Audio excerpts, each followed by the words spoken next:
안녕하세요, 역사돋보기입니다. 10세기란 서기 901년에서부터 서기 1000년까지를 일컫는데요. 역사를 접할 때 공간의 경계를 넘어 동시간대에 일어난 일들을 비교해보고 엮어서 보면 더 폭넓은 역사적 관점을 갖게 됩니다. 10세기에 일어난 주요한 역사적 사건들을 정리해보도록 하겠습니다. 907년 당나라가 결국은 망했습니다. 8세기 중반 안사이 난 이후 9세기까지 각 절도사들의 흥기와 활고로 당나라는 혼란기를 겪어야만 했으며 907년 당나라를 멸망시킨 장본인도 황소의 난을 진압했던 변주절도사 주전충이었죠. 이후 중국은 중원에선 유력 절도사들이 차례로 돌아가며 각자의 왕조를 세웁니다. 총 5개의 왕조가 이어졌고 중국 대륙 각 지방에서도 그 지역의 절도사들이 독립해 총 10개의 지방정부를 수립하는데요. 이 분열 시기를 5대 10국 시대라고 합니다. 당나라와 마찬가지로 정치적 혼란함과 각 지방 호족들의 권기로 인해 사회가 해체되던 신라도 멸망의 순간을 눈앞에 두고 있었습니다. 서기 900년 군인 출신으로 대호족으로 성장했던 견훤이 옛 백제 땅의 백제를 부활시키겠다며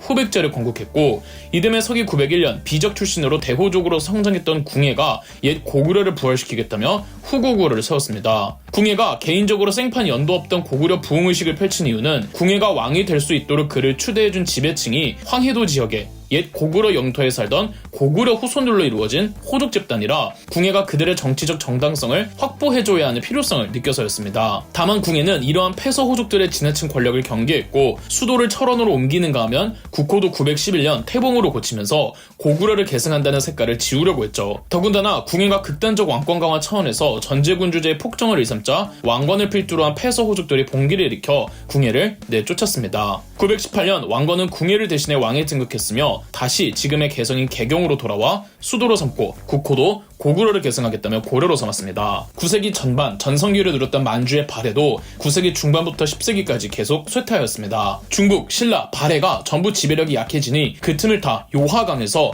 거란족이 대규모로 흥기하였습니다. 10세기경 거란족은 크게 8개의 부족으로 나뉘어 있었고 906년 진랄부의 부족장 야유라보기가 거란의 타 부족들을 모두 통합하고 스스로 카간에 등극했습니다. 그리고 916년 야유라보기는 스스로 황제를 칭하며 유목국가 거란국을 건설했죠. 야유라보기는 황제에 오르고 나서도 서쪽으로는 서역이라고 불리던 타클라마칸 사막까지 진출하였으며 동쪽으로는 발해를 공격해 926년 발해를 멸망시켰습니다. 거란국이 갑자기 동아시아의 강자로 떠오르니 분열시대였던 중국에서 석경단이라는 사람이 거란국에 용병을 요청했고 석경당은 거란군을 내세워 반란에 성공합니다. 석경당은 그 대가로 거란국에게 연운 16주라는 중국의 영토를 할양해 주었습니다. 연운 16주는 연주와 운주를 포함하는 16개의 주를 뜻하는 지역으로 오늘날의 베이징 텐진 일대입니다. 이렇게 유목민족 역사상 최초로 유목세계와 중국의 농경세계를 동시에 다스리는 유목제국이 10세기에 나타났는데요. 유목세계와 과거 역사적으로 중국의 영토였던 땅을 동시에 다스리던 유목국가를 정보광조라고 부릅니다. 중국인 한족 상당수가 거란국의 백성이 된 겁니다. 거란국 입장에서는 수많은 한족들을 다스려야 하고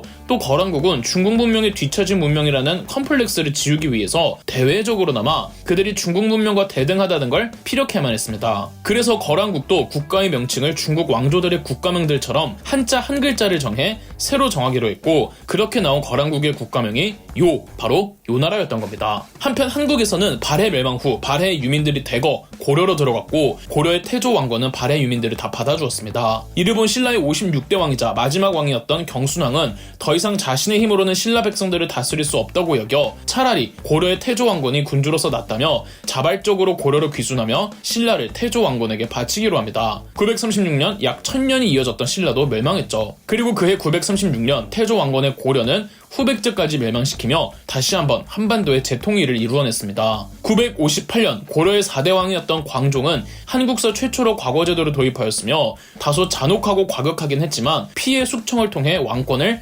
극단적으로 강화하였죠. 981년부터 재위한 고려의 6대왕 성종은 유학 중심의 문치주의를 표방하며 고려의 정치제도, 사회제도, 군사제도 등을 확립하여 고려의 체제를 안정화시켰습니다. 중국에서는 960년 건국된 송나라가 통일전쟁에 나서서 979년 5대 10국이란 분열시대를 통일해냅니다. 이제 송나라의 표적은 거란족의 요나라였습니다. 정확히는 그들이 차지하고 있던 연운 16주였죠. 송나라는 몇 차례 연운 16주를 되찾겠다며 전쟁에 나섰으나 번번이 패배했습니다. 10세기 중후반의 거란족의 요나라도 바빴습니다. 연운 16주 찾겠다며 시비 걸어오는 송나라도 상대해줘야 했고, 발해 멸망 후 만주 지역에서 흥기한 여진족들도 제압해줘야 했고, 송나라와 친하게 지내고 요나라를 외교적으로 배격하던 고려와도 관계를 확실히 해야만 했습니다. 993년 거란족 고위층의 소손령이 압록강 너머에서 여진족을 토벌하던 중 고려로 도주한 여진족을 쫓다가 그대로 고려를 침공했습니다. 바로 1차 고려거란 전쟁이죠. 고려의 서희가 거란족의 소손령과 담판을 벌였습니다. 서희의 외교 담판 결과 고려는 더 이상 송나라와 외교하지 않고 거란족의 요나라에 조공을 하는 조건으로 거란군은 고려에서 철수를 하고, 고려와 거란의 평화로운 외교를 위해 고려군이 압록강까지 영토를 넓히기로 하였습니다. 그렇게 고려는 압록강까지 영토를 확장하니 이때 확장된 영토를 강동 6주라고 하죠. 10세기는 동남아시아에서도 큰 변화가 있었으니 이제껏 등장하지 않았던 베트남이 드디어 독립한 겁니다. 베트남은 기원 전부터 약 1000년간 중국의 지배를 받아왔습니다. 하지만 중국에서 당나라와 송나라 사이 그 분열기에 베트남이 독립하였고, 939년 응호 왕조가, 이어 966년엔 딘 왕조가, 또 그 이어 980년에는 전기 레왕조로 베트남의 왕조가 이어졌죠. 1000년간의 중국 지배 이후 독립왕조였던 응호, 딘, 전기 레왕조, 세 왕조 모두 50년을 채우지 못하고 단멸해버렸죠. 10세기 베트남의 세 왕조들은 오늘날 베트남 북부가 그 중심지였고, 베트남 남부를 포함해 인도차이나 반도 남부에는 9세기경 건국되어 계속 영토를 팽창하던 캄보디아의 크메르 제국이 군림하고 있었습니다. 이제 이슬람의 세계인 중동으로 가보자면, 이슬람 역사의 황금기라 불리던 아바스 왕조도 10세기경이 되면 쇠퇴기에 접어들었습니다. 처음 이슬람이 두 개의 종파로 갈렸을 땐 수니파와 시아파로 나뉘었습니다. 시간이 지나면 그 중에서도 또 여러 종파들이 또 갈리는데요. 시아파 중에서도 이스마일파를 이끌던 압둘라 알 마흐디는 스스로를 이슬람의 창시자 무함마드의 직계 후손이라 자처하며 이스마일파 세력을 이끌고 북아프리카로 향했습니다. 909년 압둘라 알 마흐디는 튀니지의 수도를 잡고 나라를 건국했습니다. 이 왕조가 파티마 왕조이며, 파티마는 무함마드 딸의 이름입니다. 파티마 왕조는 금세 알제리 북부와 모로코 그리고 리비아 북부까지 진출하며 북아프리카를 장악했죠. 이로써 이슬람의 왕조는 수니파에서 건국하여 이베리아 반도에서 자리를 잡은 후우마이야 왕조, 중동 지역을 차지했던 아바스 왕조, 그리고 시아파 내에서도 이스마일파가 북아프리카에 세운 파티마 왕조, 이렇게 세 왕조로 찢어졌죠. 아울러 이슬람의 창시 이래 정통 칼리프 시대, 우마이야 왕조, 아바스 왕조, 그리고 세 왕조로 찢어진 시대까지는 이슬람을 주도한 민족은 이슬람을 창시했던 아랍인들이었습니다. 하지만 그간 세계 곳곳으로 이슬람이 퍼지면서 어느샌가 이란계 이슬람인들의 세력이 굉장히 커지는데요. 934년 이란계 이슬람인들이 페르시아의 정통성도 계승하겠다며 이란 땅에 부하이 왕조를 설립했습니다.